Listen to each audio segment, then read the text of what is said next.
Hello hi नमस्कार। मैं सोनाली आप सबका स्वागत करती हूँ मेरे चैनल घर की कहानी में। जैसे कि आप सबको पता है कि हम लोग शिफ्ट हो रहे हैं तो घर की साफ़ सफाई चल रही है और मतलब घर में बहुत सारे इस घर में बहुत सारे मेमोरीज़ हैं। तो इस मेमोरीज़ में सबसे बेस्ट मेमोरीज़ यही है कि आयु यहाँ पे पैदा हुई है। और मतलब उसके स्टार्टिंग से लेके उसको 1 साल होने तक मैंने उसका फ़ोटोशूट किया हुआ है। जैसे कि डुगू के टाइम पे ऐसे फ़ोटोशूट का सिस्टम नहीं था तो मैं उसका मंथली फ़ोटोशूट नहीं करती थी, लेकिन आयु का मैंने किया हुआ है। तो आज ये वीडियो न्यू मॉम के लिए जो आइडिया ढूंढते रहते हैं कि कैसे एवरी मंथ फ़ोटोशूट किया जाए, तो आज मैं आयु के सारे फ़ोटोज़ को एक साथ ला रही हूँ ताकि मंथली वाइज मैंने जो उसका फ़ोटोशूट किया है वो एक साथ आ जाए, ताकि न्यू मॉम को एक तरह का ये हेल्प मिल जाए। वो मेरे लिए बहुत अच्छा मेमोरीज़ है। मैंने उस टाइम पे नहीं सोचा था कि मैं यूट्यूब वीडियो बनाऊंगी, इसलिए उसके वीडियोस मेरे पास है नहीं, लेकिन क्विक डेकोरेशन है जो घर पे अवेलेबल थे। बिकॉज मैं बहुत ज़्यादा टाइम देके डेकोरेशन नहीं करती थी, तो घर पे जो मिनिमल में हो सकता था मैंने वैसे काइंड ऑफ डेकोरेशन किए थे। तो उसके वीडियो नहीं है, लेकिन फ़ोटो के साथ मैं आपको बताते जाऊँगी कि मैंने डे फर्स्ट मंथ से लेके 12th मंथ तक फ़ोटोशूट में क्या क्या यूज़ किया है। तो चलिए देखते हैं आज का वीडियो, लेकिन उससे पहले प्लीज़ लाइक शेयर और सब्सक्राइब करना मत भूलिएगा।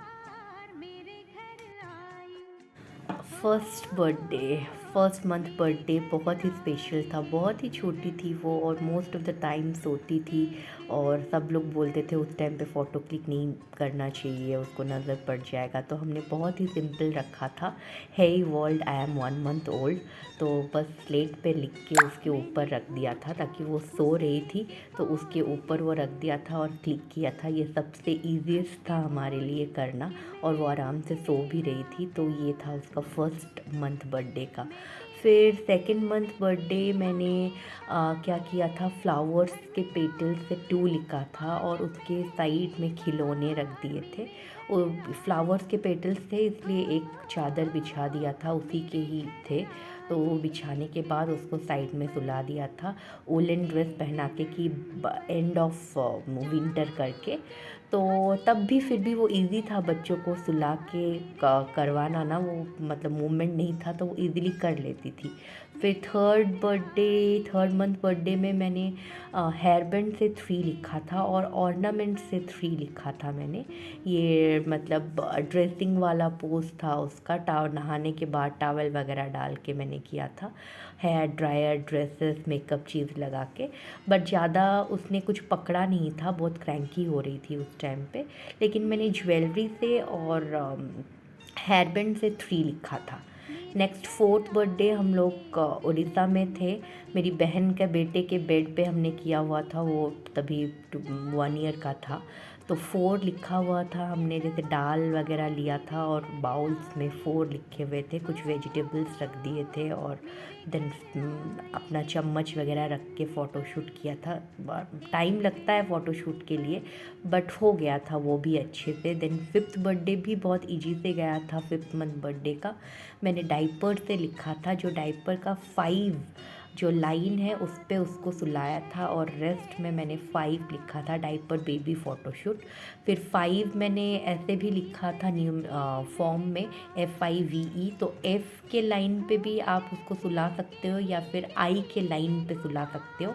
मैंने उसके लिए चुन्नीज़ यूज़ किए थे, स्कार्फ यूज़ किए थे 5 लिखने के लिए, बेड के ऊपर ही।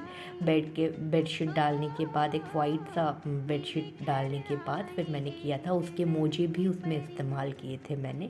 तो वो था 5th month birthday. Then 6th month birthday में मैंने केक वगैरह लाया था। तो उससे पहले जस्ट घर पे मैंगो सीज़न एंड हो रहा था, तो मैंगोज़ जो देसी मैंगोज़ थे उससे मैंने 6 लिख दिया था। आप कोई भी फ्रूट या वेजिटेबल्स को भी यूज़ कर सकते हैं। फिर उसका डेकोरेशन किया था मैंने 6th बर्थडे के लिए, और केक कट किया था बिकॉज़ हमें पता था कि उसके पापा फर्स्ट बर्थडे में नहीं रहेंगे हमारे साथ, तो इसलिए हमने 6th मंथ बर्थडे उसका सेलिब्रेट किया था।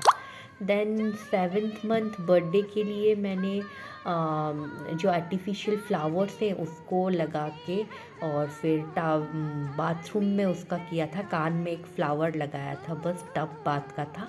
और फिर था रेफ्रिजरेटर में ये मैग्नेट को लगा के, ये मुझे लगता है सबसे ईजीएस्ट फ़ोटोशूट था, और उसने बहुत अच्छे से दिखाया था, स्माइल भी मस्त कर रही थी।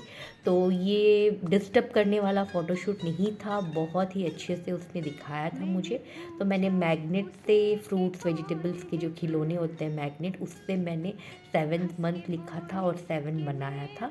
और फिर नीचे एक मैंने मैट डाल दिया था, किचन मैट था वो, तो उसमें बैठ के वो कर रही है। फर्स्ट से 7th मंथ में 7th मंथ बर्थडे का जो फ़ोटोशूट था सबसे ईजीएस्ट था। देन 8 मंथ के लिए मैंने टूथ का बनाया था, I got my first tooth. ये भी कपड़े से ही बनाया था, और ब्रश से मैंने 8 लिखा था, बट वो बहुत परेशान कर रही थी, खींच रही थी बार बार, टाइम लगा था उसको भी करने के लिए फ़ोटोशूट। 9th में मैंने उसको कैमरा पकड़ाया था, और फ़ोटोज़ मेरे पास थे, उससे मैंने 9 लिखा था, आप देख सकते हैं। और नीचे अपने कुछ फ़ोटोज़ रख दिए थे, जैसे आप सबको पता है मुझे फ़ोटोज़ का शौक़ है, तो वो उसका 9th मंथ बर्थडे फ़ोटोशूट था। Then 10th month birthday photoshoot में मैंने बुक का थीम लिया था, ये करने में बहुत टाइम लगा था। मैंने स्केच पेन में 10 लिखा था, और फिर वो सोने का मैं इंतज़ार की, फिर उसके ऊपर मैंने बुक्स वगैरह रखा, ऐसा भी किया, और कुछ बुक्स डाल के वो वहाँ पे खेल रही थी। मैंने पेन से भी 10 लिखा था, बट ये डिफ़िकल्ट फ़ोटोशूट था। देन आता है 11th मंथ, और 11 मंथ तो उसने फ़ोटोशूट करने ही नहीं दिया। मैं वर्क फ्रॉम होम का सोच रही थी लैपटॉप आईपैड से, बट ईयरफोन भी उसको लगाया, बट वो उसने किसी कुछ करने का चांस ही नहीं दिया। इसको खींचना उसको करना, तब तक वो खड़ी हो रही थी, चल नहीं रही थी, बट विदाउट सपोर्ट खड़ी हो रही थी, तो तब खींचना तोड़ना चल रहा था, तो उसने बिल्कुल सपोर्ट नहीं किया था। मैंने कैरम से 11 लिखने की, कैरम के कॉइन से 11 लिखने की कोशिश की थी। नेक्स्ट है 12 मंथ बर्थडे फ़ोटोशूट, वो मैंने कुकीज़ से बनाया था, ये घर पे बना हुआ कुकीज़ था, तो मैंने आलमंड्स लेके उसके साइड में कुकीज़ रखा था, तब तक वो कुकीज़ वगैरह खाने लगी थी और चलने भी लगी थी 1-2 स्टेप्स, तो इसलिए कुकीज़ का मैंने थीम रखा था। बट इसमें भी उसने बिल्कुल सपोर्ट नहीं किया था, बहुत डिफ़िकल्ट से 1-2 फ़ोटोज़ लिए होंगे। तो ये है फर्स्ट से 12 मंथ का फ़ोटोशूट। आशा करती हूँ आपको कहीं ना कहीं ज़रूरत आएगा न्यू मॉम को। Thank you, and please subscribe the channel. Thank you so much.